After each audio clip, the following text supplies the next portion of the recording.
Hi, I'm Kelly Norris from Chemistry Staffing. I'm the Director of Strategic Initiatives here. And today we have Matt Steen, co-founder of Chemistry Staffing. Hi, Matt. Hey Kelly, this is a new experience. I'm not used to being the one that's being grilled on this. So be nice to me. I'll do my best. Yeah. So let's go ahead and just dive in. What are you seeing currently in the church space?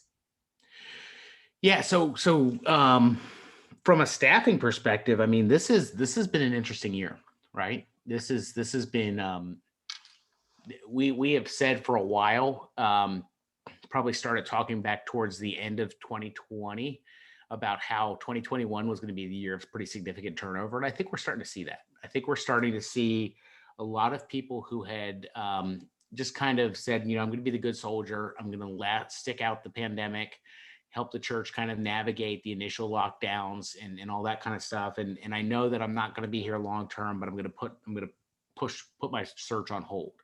So we're seeing a lot of those people that are saying, okay, church is in good shape, our vaccines are on the horizon. It looks like we're going to be, back to, something. I hesitate to use the word normal, but back to something in the near future. And so people are starting to say, okay, maybe it's time for me to start to look. At the same time, we're seeing a lot of churches who may have pushed pause on a search, or who may have said, this is just not the right time. We're going to need to see how our finances go, something like that, who are starting to lean into those searches now.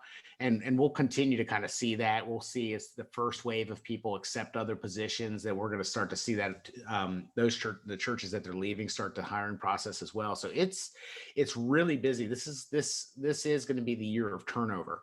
And that's in some ways that's a good thing. In some ways that's kind of a Yeah. sad thing, because there's going to be a lot of congregations that are mourning, and a lot of congregations that are, sad to see people go. But I think that this is also going to be a season where we start to see some cool growth come out of churches because of fresh blood.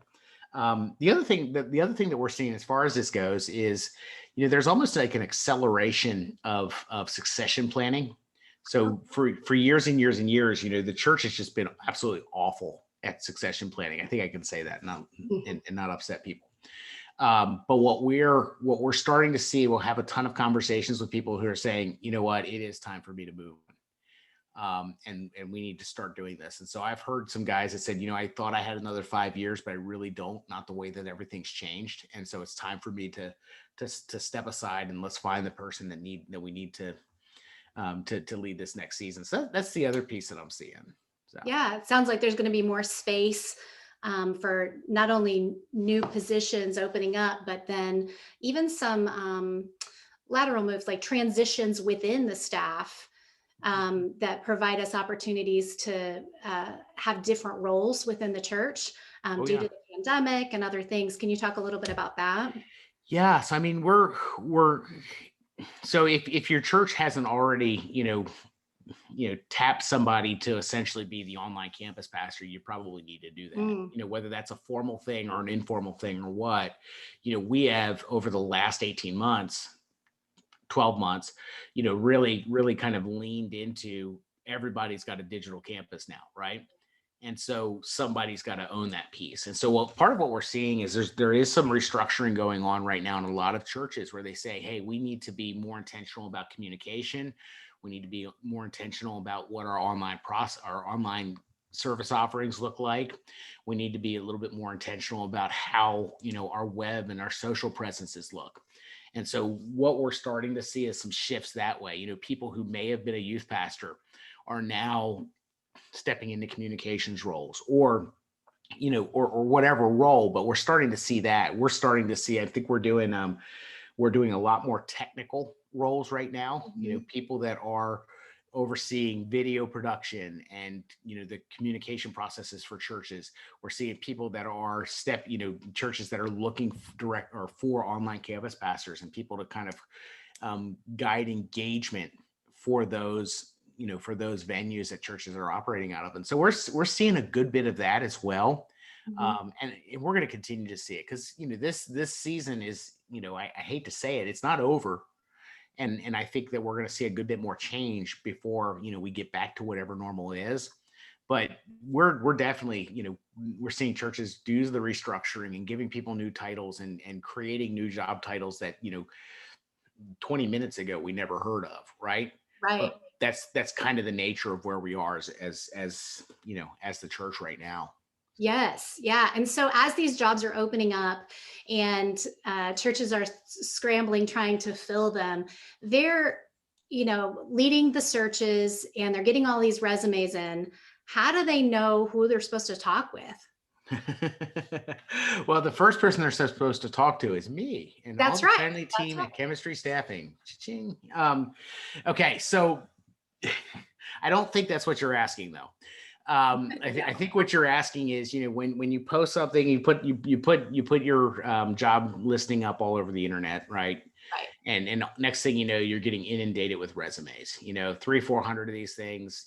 Spelling errors and bad grammar and all that kind of stuff. And so the question really is, so how do I know who to move forward with, who not to? You Correct. know, I tell you, Kelly, I'm pretty convinced that the way that we screen resumes sets us up to be able to lean into, to be able to be successful in our search or not. Mm, And typically, the way that people typically look at resumes is, it's kind of like, oh, this is good, high quality paper. This is, it's pretty looking, they spelled everything right, let's put them in the move forward stack. And that's, there's something to that. There's something to the attention to detail and all that kind of stuff that's helpful and is worth kind of looking at. But I'm pretty convinced that you can tell, if you spend the right amount of time on a resume, you can tell whether there's really good potential of them being a good fit for you or not. So at Chemistry, we look for five key factors of a long-term healthy fit. When we say long-term healthy fit, we're looking for somebody that's going to be here for 5 years or longer. Right now, the current average is 3 or 3.5. We want to see people be there for 5. If they can get there for 5, that's so much healthier for the church. Well, the 5 things that we look for are theological alignment. We look for the type of church culture that they're coming out of. We look for general sense of their personality, and then we look for skill set. And the last piece that we look for is chemistry. Is this somebody that you actually want to spend 5 years with? And so if you can set aside 20 to 30 minutes per resume, and that sounds like a lot, but it's not as bad as you think. If you can set aside 20 to 25 to 30 minutes per resume, I'm pretty convinced that you can get a pretty good understanding of at least 4 of those pieces. Okay. Theology, culture, personality, skill set. And the way that you do that is you sit down and you take some time to kind of get a sense of who somebody is. So every resume has a listing of the most recent churches that somebody's been a part of. Every resume's got a listing of the most recent positions that they've held. And by taking that resume and using it as a kind of a tool to kind of start to unpack where somebody's been and where they're wanting to go, you can start to make comparisons and get a sense of whether somebody could potentially fit in your church or not. So what do I mean by that? Say you're at a PCA church, Presbyterian church, and you get a resume from somebody from a Wesleyan church. Okay, and it's gonna say, and it may not say it's a Wesleyan church, in the name, because we drop denominational names a lot. But the tricky piece there is a lot of times, when somebody describes their theology, they'll use the same terms regardless of the tribe that they're in, and they mean very different things. And so if I'm at a PCA church and I'm looking for a potential youth pastor, and I get somebody, that's coming out of a Wesleyan church that say, it's called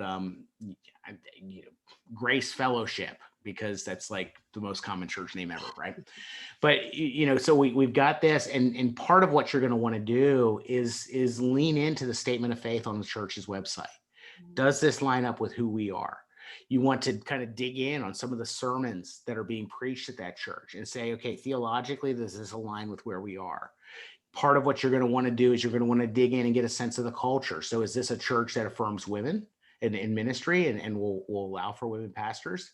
Or is that something that it aligns with who we are? And so getting a sense of, that theological piece, getting a sense of the cultural piece, getting a sense of, kind of the church's personality, and seeing what a Sunday morning experience looks like, and how well it lines up with the other church. Now, it's going to be different. It's always going to be different, but there's a difference between somebody with hard charging guitars on Sunday morning, and another church with pipe organs and pastors dressed up in the robes and all that kind of Right. stuff with incense.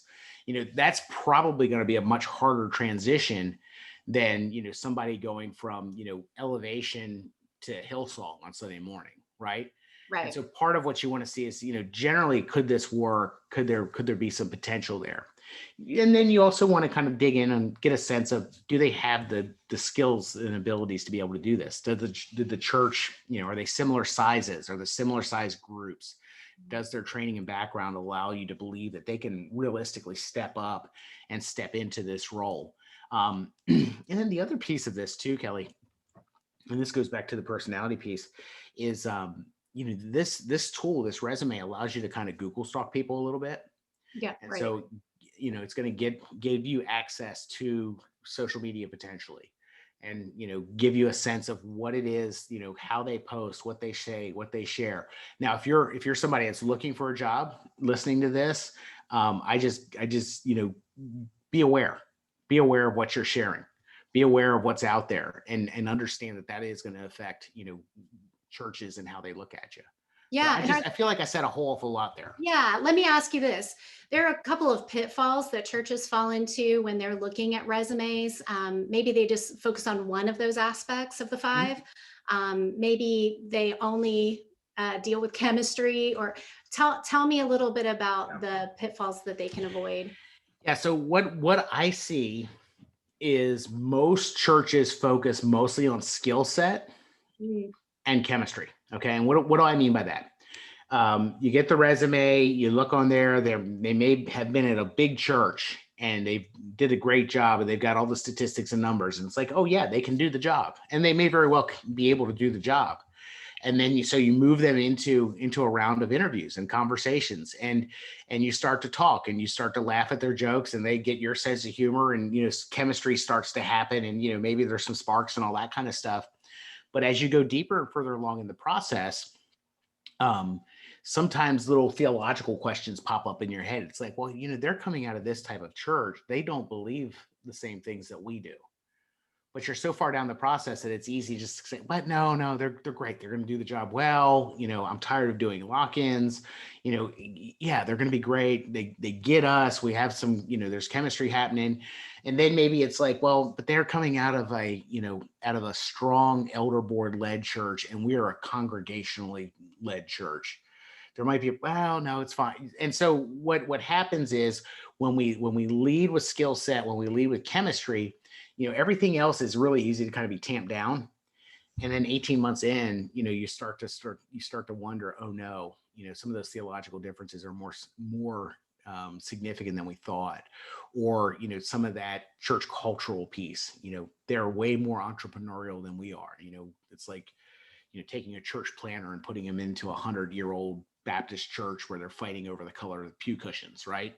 That's probably not going to work, but they look so good on paper. So that's kind of why we say, take your time on the resume. Don't just look at the skill set. Don't just look at the numbers of people that they've had at their church, or the curriculum that they're using. Use it to also kind of unlock the culture and the flavor of the churches that they've been at. Yeah, that's such good information. I think we do kind of fall into that. Hey, I'm really connecting with this person, and let's hire them. Yeah. Or it's a friend of a friend. And I think the resume is just the entrance point, that we can kind of meet them at the front door and say, okay, are you really someone I want to do life with? And then they fit all of those five. So tell me more. How do we do this thing? how do we make sure we do this thing right? Well, Kelly, it's funny that you ask. We've put together a resource that I'm pretty excited about. It's called, Chemistry Staffing's resume screening playbook. And really it's a PDF guide, and it's interactive, so you can, type stuff in and all that kind of stuff. But it's created to give you the framework and the guidance that you need to be able to evaluate resumes for your search. And so if you're leaning into a search right now, it's a free download. We share it with y'all.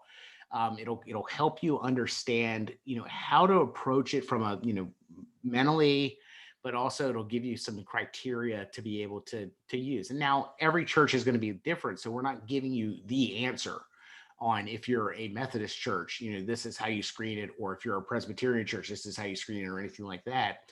But what we're giving you is the framework to be able to fill in on your own. And so part of what we've done is we've created a worksheet that gives you a few questions to ask, and then gives you room to, be able to ask a few other questions that are specific to your church, to be able to score out resumes and be able to kind of give a red light, yellow light, or green light type of a score to each of them, and know, should I move forward with this? Should we invite this person into the next stage of our process?